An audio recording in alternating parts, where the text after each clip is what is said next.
us all, and I say, "Son, dude." Anybody know Free Shabakadoo?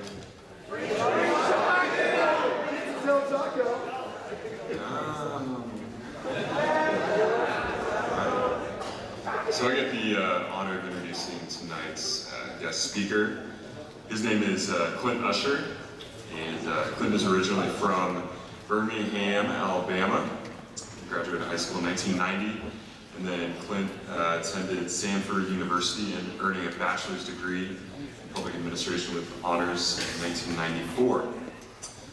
Since 1990, Clint has addressed hundreds of thousands of people throughout the United States in business settings, schools, churches, colleges, and universities.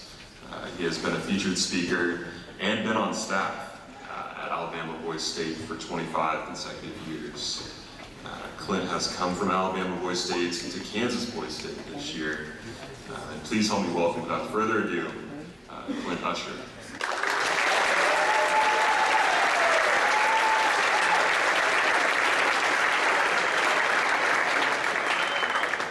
Good evening.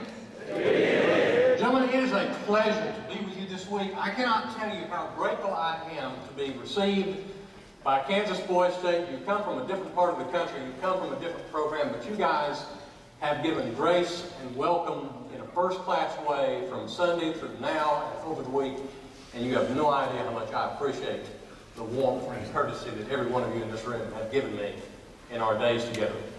The question that many people want to know when they meet me for the first time probably is something like this. Clint, how far can you walk? I mean, really, how far can you go before your legs begin to weaken, you begin to tire, the pace of the day begins to wear you down? About how long can you go, and about how far can you make it? And if you're looking at me for the first time, that's a fair question. But gentlemen, this is not the question that we will entertain this evening. For what I have to ask you tonight applies directly to you, and that is, what can you do with the amazing opportunity afforded you in the time we call life? Gentlemen, if you have no plan of where you're going to be in the next 5 years, if you are without scope of where you will be within 10 years, if you have no idea of your location of where you'll be in 15 years, if you have no goal of where you will be 20 years from now, the 8th day of June in 2016, my question is simply this: what in this world are any of you living for? Objectives and goals and dreams. Now, gentlemen, these are the things that drive every one of us in the room, and I think we have adequate maturity to understand that to be the case. It's been a few years, not that many, but more than a few, when I was your age and I was one of these seats in an auditorium such as this. And it was my vision then that when I finished high school, I wanted to go on to college, earn an education, and then as I went into my professional years, I would do everything that I possibly could to make a positive difference in the lives of other people. Now, if you sit here and you think, you know, that seems like a mission impossible, that's exactly how it appeared to me in the beginning. But over time, that dream has become a reality. And so the question that I give this distinguished group this evening is very simple. What are your goals, gentlemen? What are the dreams that are to drive you? Think about this with me, if you would please. If you take a look around this room, we have an unmeasurable amount of talent sitting here tonight. We've got skills and talents and abilities here, some of which we have yet to even discover. And yet, despite this incredible attention, we have a few things that are stopping me from going forward. What is this? It's an old enemy. Something that's been around for a long, long time, and we call it simply fear. Now, fear can strike anyone. What's important to know is that at your age, if you stop it now, it creates a ripple effect, and you go on to greater and greater victories. The thing that's important to realize is that once you seize on the gifts that you've been given, there is no fear big enough, loud enough, or strong enough to deny you victory. Let me ask you a question this evening. I know every one of us here have seen difficulties in our lives before. We've had difficulties in school. We've had an occasional crossword with a friend. And I'm not going to ask for a showing of hands, but there may even be some here among us who have had difficulties on the home front. But tonight I want you to forget about every bad grade you've made in your entire academic careers. I want you to forget about every bad experience, every bad decision, every mistake and every miscalculation that you've ever made. And why? Every one are behind you now. There's not a one of you here that can go back and make a brand spanking new start. But there's over 500 people in this room. You can create and forge a brand new end, effective today. Today, gentlemen, is a new day. And that's a new day for new progress. Today, gentlemen, is a new day. And that's a new day for ground to be taken. Today is a new day, gentlemen, and it is time for your vision to become clear, and today is the day, your day, in which that dream is to become reality. Now, what I'm about to tell you, ladies and gentlemen, is absolute, matter of fact, it's the gospel. It is impossible to fail unless you quit. And if you can psychologically and restore in that mind a mindset where you are set and locked in on victory and nothing else, and at the same time, if you harness that incomparable spirit that every one of you have been born with, it's right here. If you can recapture and remodel that, couple those things together, then any goal you want to go for, any vision you wish to reach for, and any dream, ladies and gentlemen, you dare to live for. These things, they already belong to you. It's all up to you now to step forward and take claim. It's dark in this audience. I'm not sure if I've got anybody in the room. That's a joke. Say this with me if you would please. It is not over. It is not over. Not until I win.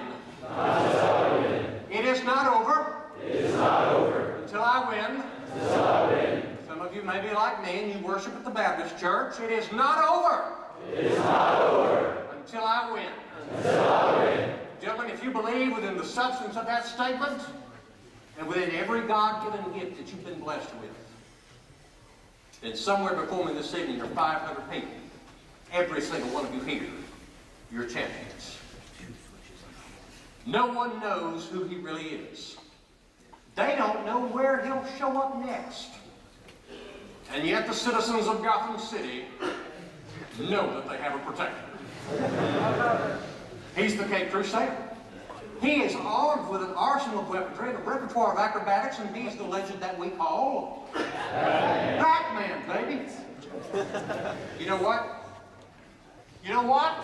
What? I love the Batman. Me too. Because Batman makes me dream of possibilities. He's faster than a speeding bullet, more powerful than a locomotive, able to leap tall buildings in a single bound. It's a bird. It's a plane. It is Superman. And do you know what? Do you know what? I love the Superman.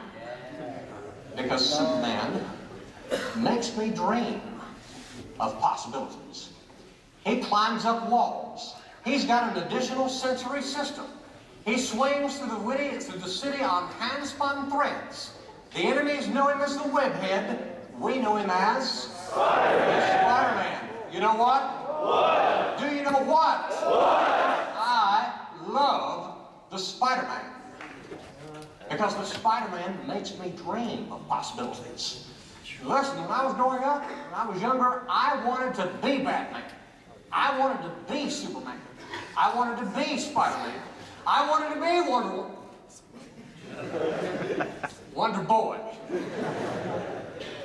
Now, the object lesson with this is pretty simple. Gentlemen, it doesn't matter how much you look up to someone. It doesn't matter how much you try to move your behavior from one position on the spectrum to another to, fashion and recraft yourself after someone that you look up to and admire. It doesn't matter how much you try to replicate their behavior. It doesn't matter even if you try to duplicate every result that they obtain in their lifetime. What's important to realize is this. There's never been one like you before. There'll never be another one like you when you're gone.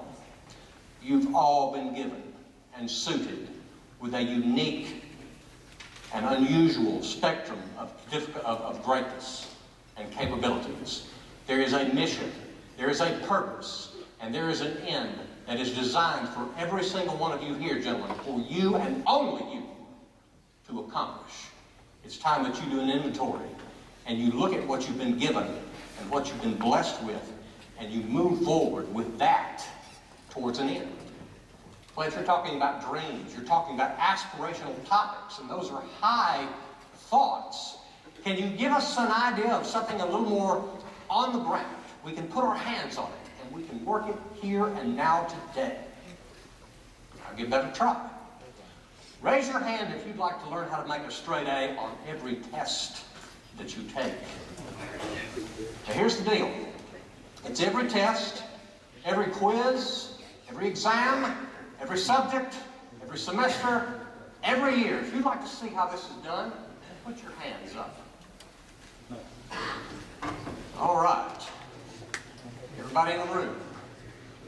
One of my guests this evening is mine and my wife's favorite babysitter. She's got both hands up. She goes to school here. You can meet Katie later. Never mind. Here's the trick. I'll give it to you now. Very simply, I'm going to try not to fall off the stage. Do a little dance, make a little noise. Get that night, that's right. I actually have fallen off the stage before. Don't be alarmed if that happens. We'll talk about that after a while.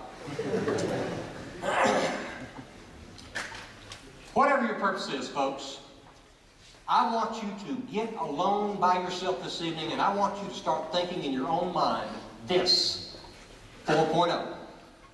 4.0. 4.0. I want you to sketch it on the canvas in your subconscious mind. 4.0. If you've got an iPhone, if you have a computer, it's got a screen on it. That is what I want on that display. 4.0. Go outside sometime tonight. I want you to find a stick, and with determination, I want you to take that, put it in the dirt, right here at KSU, and write 4.0. Under that, 4.0. Again, 4.0. Again, 4.0. You write it all night. Oh, I'm getting tired. Sorry, 4.0. 4.0. Beginning to rain. Sorry, 4.0. 4.0. Winds are picking up in Kansas. We all know that can happen. 4.0. 4.0. If you've got to go inside, no sweat, no problem. Go to the bookstore. 3 important purchases to make. 1, I want you to get a set of notebook paper. 2, if it's a notebook, buy a Sharpie marker. 3, box of pencils. Take the Sharpie on the front cover. 4.0. First page, top line, pencil number 1. 4.0. Under that, 4.0. Under that, 4.0. You fill the page up, the back of it up, the whole thing is nothing but 4.0s. At nighttime, we'll get to the point we'll have to shut the lights off. And you may get a little anxious and excited from everything in the week, but you know what? You finally settle down. But if you're like me, you're blessed with a digital alarm clock sitting on the side of the room. And you may be like me, you roll over, and my goodness, it says 4:00. That puts your mind in gear. You're now back in the game. You can't sleep any. In the morning, you'll be hungry. By lunch, you'll be famished. I don't want one person in the room to reach for a bowl of Cheerios at the Kramer building. I don't want one person in this room to ask for SpaghettiOs in the Kramer building. The only thing that you can be taken care of with is a bowl of 4.0. Some of you are athletically gifted. You're running at the rec center. You're outside playing. It's hot in the summertime in Kansas. But you know what? H2O is not going to do it. Never will.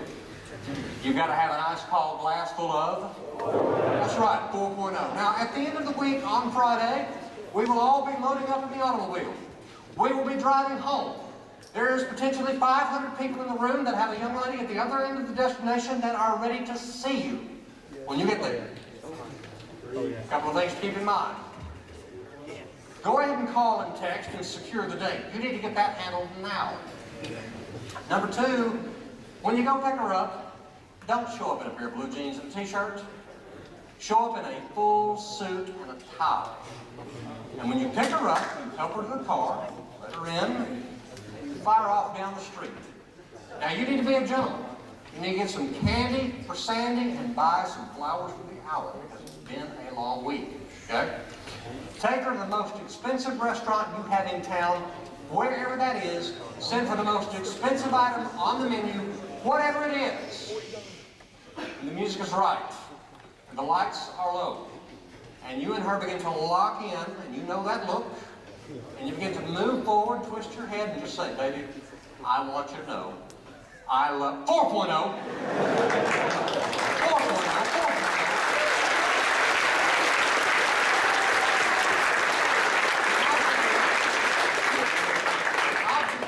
This is simple. Whatever your goal, whatever the vision, whatever the dream that you feel impassioned to follow, gentlemen, you have got to pursue that with absolute intensity and nothing short of full power, whatever that is for you. Because if you don't do it with that sense of focus, that sense of purpose and passion and pride, you may not ever realize what it means to have that dream become a reality. I'll ask you this question. How many of you here have ever been to a cemetery before? Raise your hands. Everyone in the room. When you look at a tombstone, there are two very important dates. One is the date of birth. The second is the date of death. And in between those two dates is what is called a hyphen. That hyphen in the middle is where you and I are, right here, right now, today. Because what you do with that hyphen makes all the difference in the world. Because you see, gentlemen, when the time has come and we pass on, the conversation from the friends and the neighbors will not be about all the trophies that you've accumulated in your lifespan. They will not be talking about how good you could receive the winning touchdown pass in the end zone. They will not be talking about how good you looked in a certain outfit of clothing. And if you are one of these talented individuals in the room who can kiss in more than one language, it feels good for a second. There's no lasting value. The only thing that's going to matter, gentlemen, is what kind of person you were. What character did you have? Did you give? Did you make a contribution? And did your life make a significant and meaningful difference in the lives of other people? In the next few minutes, I'll give you all a little bit of my hyphen in between my two dates. I'll turn 45 years old this year. I was born on the 28th of November of 1971 in Birmingham, Alabama. And I was born with the most common neuromuscular disability in the United States. And it's called cerebral palsy. Now, if no one in the room knows what that means, or it's something that you've never met anybody with CP, let me help you understand a couple of things. Cerebral palsy is the result of a brain injury. It is a condition that is static. So that means the damage that I have sustained does not worsen and develop further over the span of a lifetime.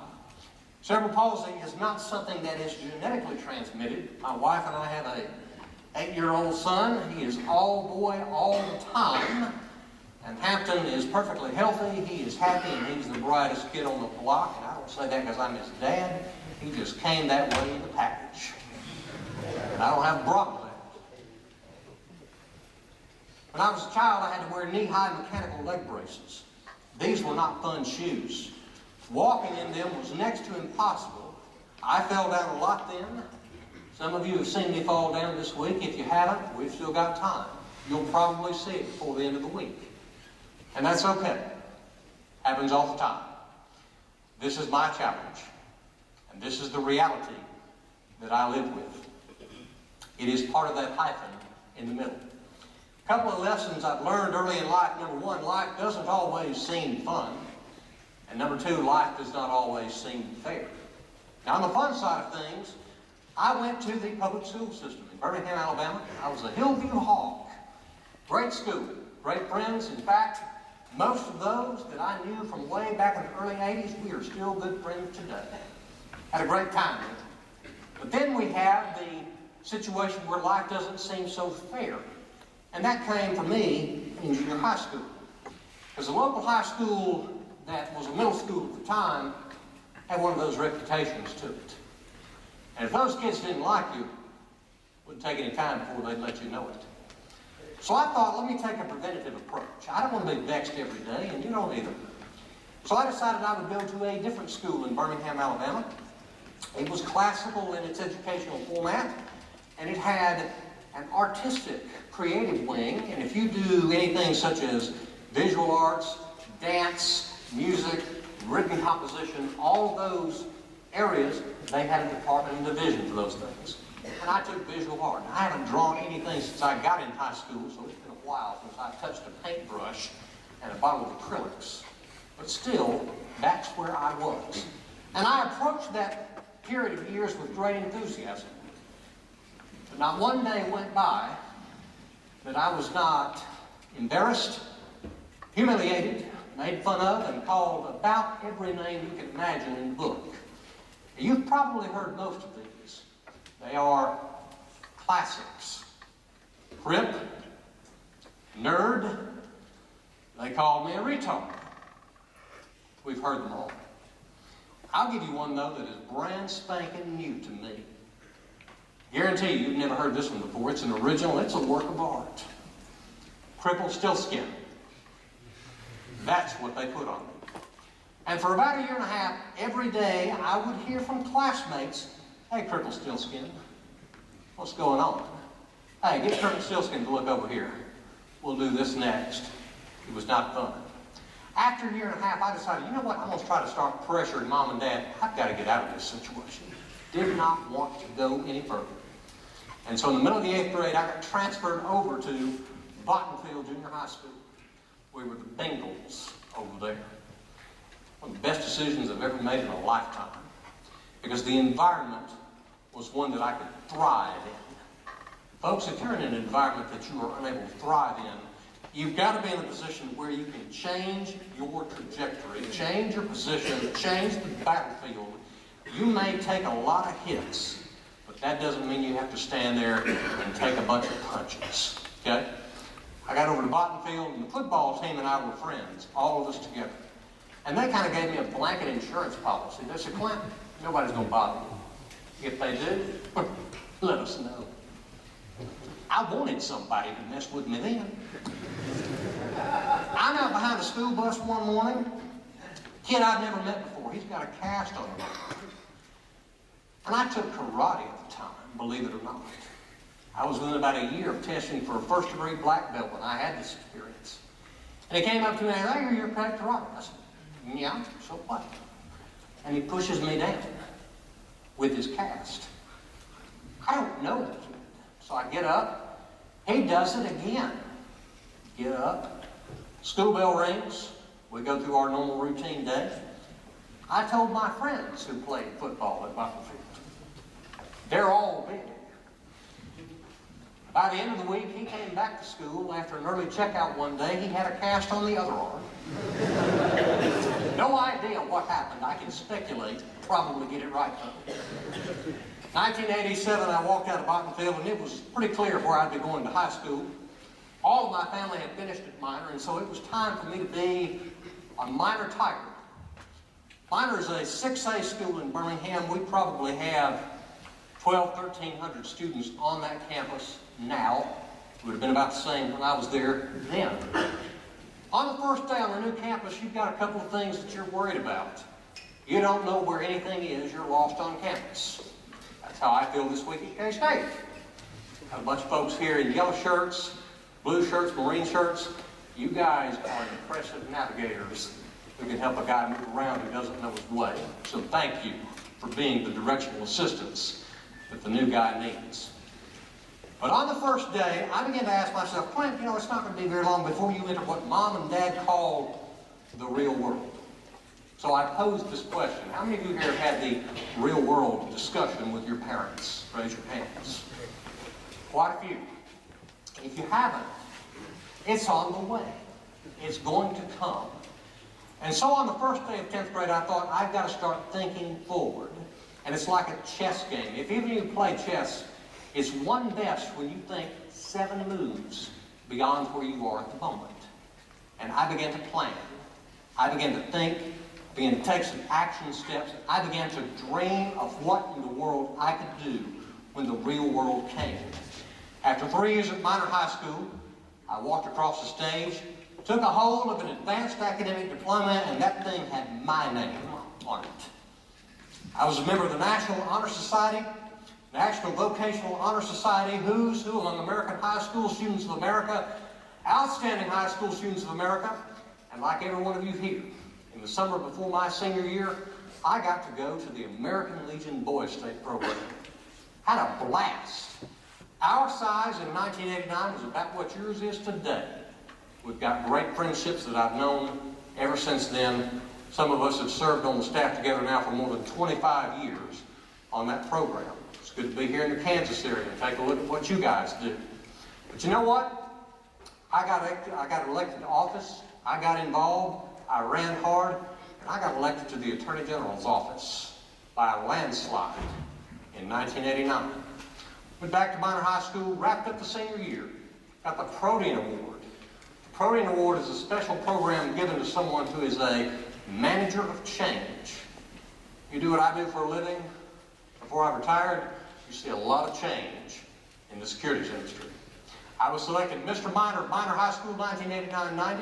And when I finished high school, I had scholarship offers to over 20 colleges when I finished. I went to Samford University. Samford is a large private school in Birmingham, Alabama. Huge reputation academically. I got there and I studied the field of public administration and took a degree in 1994. No sweat, no problem, honors grad. Dean's List, National Dean's List. Served on Phi Alpha Theta, that's a history honor society, and I was the president of Pi Gamma Mu. That was the largest honor society we had on campus. I was a candidate for the Harry S. Truman Fellowship in the summer of my junior year, and shortly after finishing college, I began to work in the field of securities in a Wall Street industry at the age of 25. By 28, I was an associate vice president of investments at Morgan Stanley Dean Witter. Before I was 40, I was a vice president and a senior administrative manager at Merrill Lynch. And folks, with permission of my wife and her backing and support, I had an opportunity to retire from industry last year, and we are doing fine as a family. Folks, there is nothing, absolutely nothing in the world that can stand in your way of an accomplishment, of a victory, and a dream, except for yourself. You have got to have the vision, the courage, the ambition, and the ability and the willingness to move forward, even if it's one step at a time, in a gradual basis. It all depends upon the decision making that is within every one of you here. And folks, let me tell you something. If people begin to laugh at you while you move forward, you need to walk on. If people talk about you as you take steps forward, you walk on. If you're like me and you fall down or circumstances drag you to the floor, you need to get yourself up. You need to wipe the dirt out of your eye sockets, and you need to walk on. I would submit this to you this evening. If every demon in hell should rise up and stand in your way, gentlemen, you need to knock them aside and say, "Get back, Jack. I am here. It is not over until I win." And then, gentlemen, it is your job to lock everything on the target. It is your job for you to load every ounce of ammunition that you have to apply to the situation. And gentlemen, after you call on God Almighty, it is your job to blow it away. And you walk on, and you walk on, and every one of you in this room, you need to walk on, because victory is absolutely within your reach. I'll ask you this question. How many of you here at your age have ever wondered and said to yourself and asked, what is my purpose? What is my calling? What is the dream that is before me? That's a heavy question. At your age, it's almost impossible, because that question typically comes over time and experience. And you can ask anyone of us that's been around the block a little longer, and that's what we'll tell you. When I was your age, I managed to hear or see my answer in an up-close way. I never will forget it because I was your age, every one of you in the room when this event happened. I woke up one day, late in the afternoon, that's unusual for me, but it was the 2nd of May, 1988.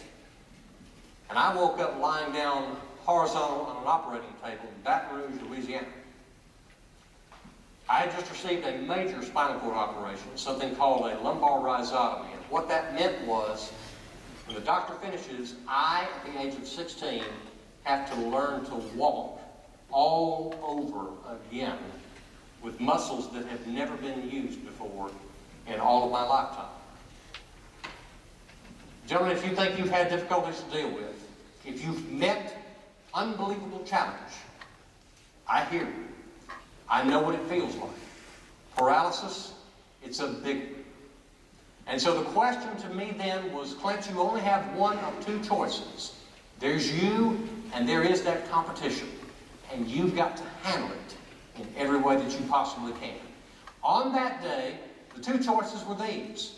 You can spend the rest of your days confined to a chair and you will be very dependent on other people to do everything for you, from the most basic of needs to the most intricate of responsibilities, and everything in between. Or you can take this on. And gentlemen, that's what I did. And with a lot of hard work, a lot of physical therapy, a lot of family support, and everyone praying for me at the time that they knew me. It's a pleasure to visit you at K-State. It's a pleasure to be able to shake your hands. It's a pleasure to meet you and know you and act with you in a way that does not confine me to a wheelchair. I don't have a source of orthopedic assistance of any kind. I continue to go well. And folks, I'm going to tell you this right here and right now. If you think that Clint Usher suffers from cerebral palsy, you're wrong. Cerebral palsy suffers from Clinton Usher. You can write that down and you can bank on it. Now I have this question for you. Go ahead if you want, that's fine.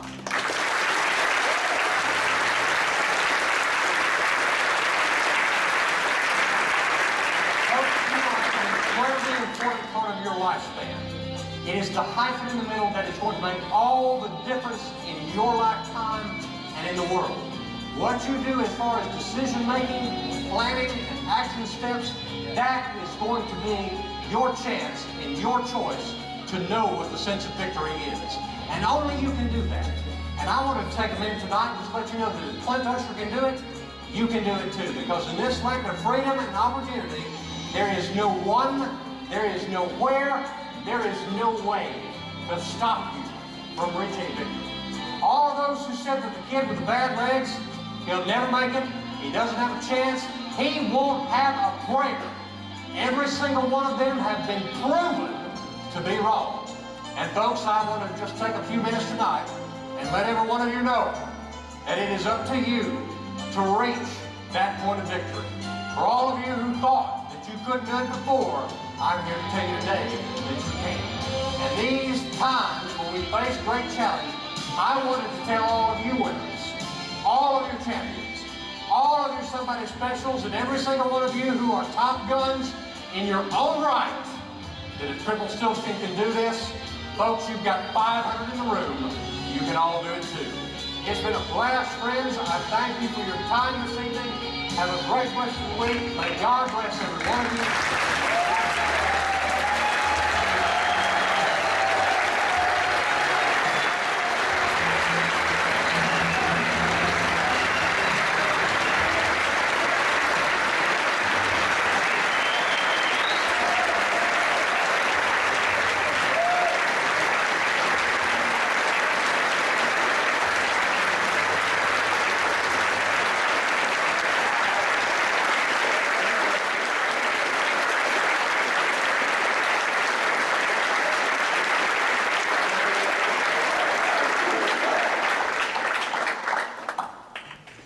So much, Clint. So we want to give you a gift in honor of your time with us here this week.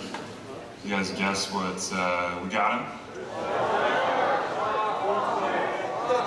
Not a free Shabakadoo. We got him a clock. Thank you so much, Clint. How about another round of applause for Clint?